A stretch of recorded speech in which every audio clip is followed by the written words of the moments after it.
start with Euphoria. Yeah. Zendaya.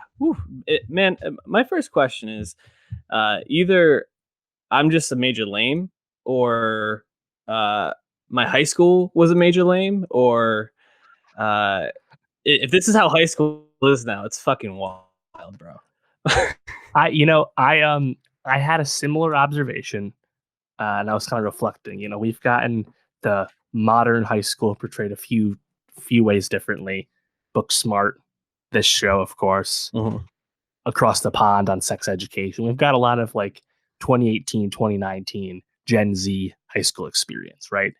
And I really just think it's just even if it's not quite as extreme as portrayed in these shows and movies, it's just different. Like there's a different generation of kids in high school right now. They all have smartphones. That was certainly not the case when we were in high school. Mhm. Um, and I think it's just a much more liberal atmosphere. Like the students. I don't think students are just as policed in big schools. And I think I got a little bit of that in my high school experience, but it is interesting to see, even if it's being very over dramatized. But I had a similar thought race through my head for sure. Yeah. So I guess before we jump too far into it, we'll be talking a little bit more about those crazy moments. Euphoria, a show on HBO with showrunner Sam Levinson, based on an Israeli series of the same name, which was created by Ron Lesham, Daphne Levin, and Tamira Yardeni, starring Zendaya and a lot of other younger actors, as well as Eric Dane, who you might know as McDreamy from Grey's Anatomy. Don't ask me how I know that. Wait, Um, I thought McDreamy was Patrick Dempsey. He's someone else. Fuck. There's so many Mick whatevers on that. Uh, McSteamy, maybe he is. oh yeah, Um, okay. yeah, something like You'll that. notice we don't But have any Grey's reviews on the channel. You can stop watching if that bothers you. imagine if we reviewed every season of Grey's Anatomy. Uh, Oh yeah, I don't know if McDreamy that'd be good. is Patrick Dempsey. Dempsey. I was right. Nailed it. Wait, check out what Eric Dane is though. Pull Eric that up. Dane Um, Anyways, as you're looking that McSteamy. up, Yep, you got it. McSteamy, yeah. Sorry. Anyways, uh, this show is incredibly stylish. Yep. The color palette of the show, the shots, the setting is all like pretty breathtaking, actually. Especially there's some moments where uh, scenes are influenced by drugs that were taken by the characters within the scenes, and there's a lot of really interesting animation with that. But it, it also tackles so many heavy topics. It's kind of crazy. I mean, just within the first two episodes, and we're reviewing the first two. We missed the premiere last week. We have drug addiction, we have mental health issues, trauma, death of a parent, pornography, sexuality, abuse, neglect, assault, sexual assault. I mean, and I'm probably missing a couple in there. Yep. Pretty crazy. Yeah, man. And I think to that point about the visuals of it all, and I guess even exploring many themes. Sam Levinson, who pretty nascent as a director, a showrunner, but son of Barry Levinson, as you might guess. Mhm. His feature film debut was last year. That was Assassination Nation, and that was a film that I shared my thoughts on last year, and I thought it had a lot of interesting ideas, and it definitely had some cool visuals, but didn't really work. And him bringing his sensibilities to Euphoria, combined with the partnership and presence of A24 Television. This is their first scripted show they've done with HBO. You can definitely tell that there's a pedigree behind this show, and even if it is an adaptation, as you said, it definitely seemed that there was an intent to uh, explore a lot of things, which we'll get into, but also just make the show incredibly engaging. That even if these explicit moments or wild scenes aren't exactly what you want to see for a show about high school kids, it's really hard to take your eyes off the show. Yeah. Whether it's something as obvious as like drug trips or just the everyday, like it is looks fucking great. Yeah. And I think that's also important because most of the show is unknown unknown actors, especially to the HBO audience. I mean, Zendaya Mhm.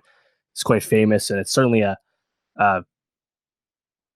change of gears for her, given that she came up as a Disney star and is probably most well known right now for I don't know, being a online force as well as part of Spider-Man at the moment. But this is Mhm. definitely a statement of intent on her part as well to shed that label quickly and branch off in her career. Something we've seen, Ariana, Selena Gomez, all the Disney Channel, all the Nickelodeon stars. They all do at some point, but it's just kind of cool to see her do this before. Like I think she's 20 years old. Like she's quite Yeah. young, but a lot of thought clearly went into this show. She's 22, by the way.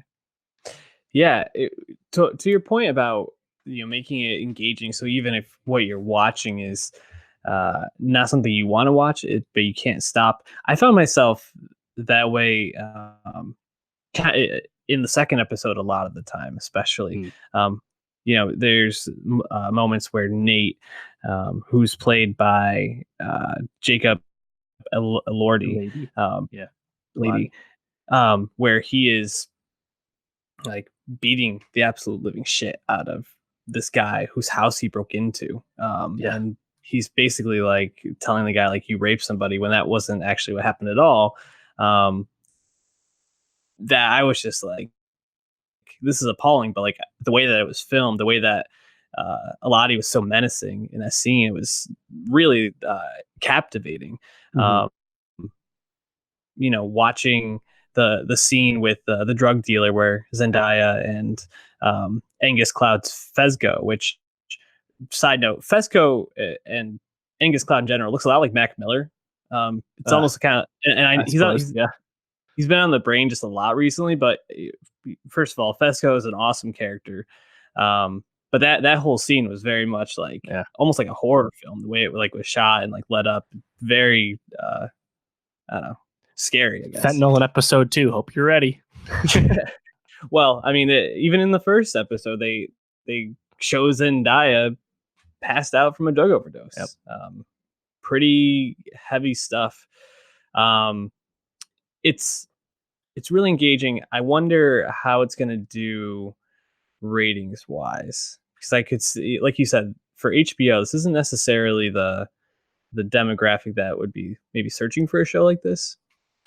Yeah, and that it's funny you say that because there's been some hub recently about HBO using weird qualifiers to say that the show's a big ratings hit, even if Nielsen is a little more modest on. I think it's doing quite well. Like a few million viewers, but it's certainly not a HBO smash per se. It's certainly not as high as I believe Succession got to by the end of that run last year. But the whole controversy of it all, which again we'll get into, I almost felt like it just really missed the plot because it's like kids don't fucking watch HBO. They literally never have. Like Right. kids have Netflix subscriptions. They'll soon have Disney Plus subscriptions. They like to go on streaming, but kids don't dive in and go through HBO. Like it's just not something that happens. Yeah. And I just thought it was like the stupidest non-controversy to talk about, you know, a show depicting teenagers with lots of penises and drugs. Like again, this is a show that was really meant. It's meant for adults, and even if Right. like the kids that are might get something out of this commentary on the world they uh, occupy in a certain sense, they're not going to figure that out until they're a little older. Like that's just the Right. way these shows are made. So it's man, it's very it's a very interesting show, and I think the ratings are definitely a big part of it. But I mean, as you were saying with everything really with Nate in episode 2. The show did a great job of, and then the drug dealer scene, just great job at just building dramatic tension Hmm. and kind of keeping you guessing. And even if we're not seeing anything that's like super, super crazy, I suppose like, it's a drug deal. It's a attack. Like it's nothing we never seen before, but it really keeps you guessing. And I think that's the fact that it's already doing that 2 episodes in, keeping you on your toes in that way while being super engaging for what it actually does show you, gets a lot of points for me. So I'm very curious to see just what exactly they are shooting to achieve because we can tell the ambition is there. So like where are we headed is what I want to see. Yeah. That's a great question. I was thinking about like what I feel like the overall message of the show is. Like you said, this is a show that it's about teenagers geared towards adults. I mean, even within like the first, I think the first 10 seconds, Zendaya's character talks about how she was born 3 days after 9/11. And I don't know if a lot of children in high school, potentially, or a lot of young adults in high school are thinking about the time that they were born and how that impacts their worldview and the experiences that they have. Maybe I can't say, because I think it's definitely a more thoughtful generation than ours was, and a more open one. Yeah. But it's it's going to be interesting because there's so many different topics that they're talking about, and so many things that they could touch on at this point. Um, I think it's going to be hard for them to land every single one and whatever point they're trying to make with every single one. But I think it seems like an overall message is going to be the destruction that all these different vices can have on the psyche of someone on this age right now and at this point in their life, especially 17 Mhm. going to 18, this transition. Yep. Any characters or moments that really have stood out for you? I think obviously Rue stands out. She Mhm. commands majority of the action, but I think my favorite part about what they're doing with her character right now is that Zendaya is giving lots of like voiceover narration Mhm. regarding scenes she's not actually really in, and I think it's an effective way thus far to move the plot and uh, kind of keep the threads going. Whether that's done to like avoid shock value moments and whether it feels empty down the line, I can still see that being the case. But right now, I like the way they're using her to just kind of move things going, like the pornography bit from episode 2, for example. I think the way she kind of just explains how it spread through the school is a quicker way to keep the show moving. Because honestly, there is a bit of a deep ensemble of young adults quite Yeah. quickly. So, like, I still don't know all the names. I'll be honest, Mhm. but they're clearly setting it up to be around Zendaya and Nate and Zendaya's friend, who's now talking to Nate Jules. inadvertently. I forget her name. Um, Jules. so I think those are the three that I think are the most interesting. But we'll see if Yeah. the other supporting characters get big enough moments to stand out. Yeah, there's an interesting thing just going on Wikipedia because I want to get all the actors' names. For Jules, who Jules. uh, is played by, let me just find it here, Hunter Schafer. She's described on, the character is described as being transgender Yeah. on Wikipedia, which I don't remember being talked about on the show yet. Nope. Which seems like it'll be another interesting topic that will kind of come to light. Obviously, her relationship with Nate through text or this chat app, Yeah. and Nate's dad also is going to be probably a pretty Mhm. interesting subplot. Um, a really funny moment I had in episode 2 was when Zendaya uh, was talking about taking drugs, and she's like, it's not good to say, but drugs, they're kind of fucking cool. Like, I just like laughed out loud at that because it's like such a blunt way to like state this thing that she knows that she shouldn't say as a character. And then that whole scene where her and Jules, took the drugs, and like they have all the colors, and they see like this like trip almost, in a sense, I thought was really, really well done. Also, the whole party that they had at the end of episode 1, I felt was really gripping, especially when Nate corners Jules. Then she pulls the knife out and Yeah. has her whole moment where she like cuts herself. Pretty interesting stuff there. So if you haven't watched Euphoria yet, I would say catch up and keep up with it, because I have a feeling it's going to be garnering a lot of attention as more and more pretty hefty and shocking moments come out of the season.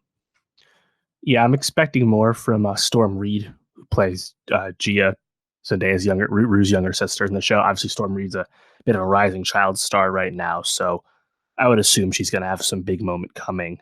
Also, it's, she has second billing on Wikipedia. Maud Apatow, Judd and Mm. Leslie Mann's daughter, plays Lexi, who's like Zendaya's friend who, from growing up, they kind of separated and like, she pissed for her in episode 1. Like, Yeah. she hasn't had a whole lot going on, like really just a handful of scenes thus far, but it feels like she has more coming. So I think there's great potential that this could be a really impressive ensemble where they uh, everyone gets their due. It's just a question of, as we said, like, is there an overlying message? Will we get there in a way that feels satisfying? And even if it doesn't, the show's really great to watch, just and even just Mhm. look at. So I'm actually not really that worried, regardless what happens.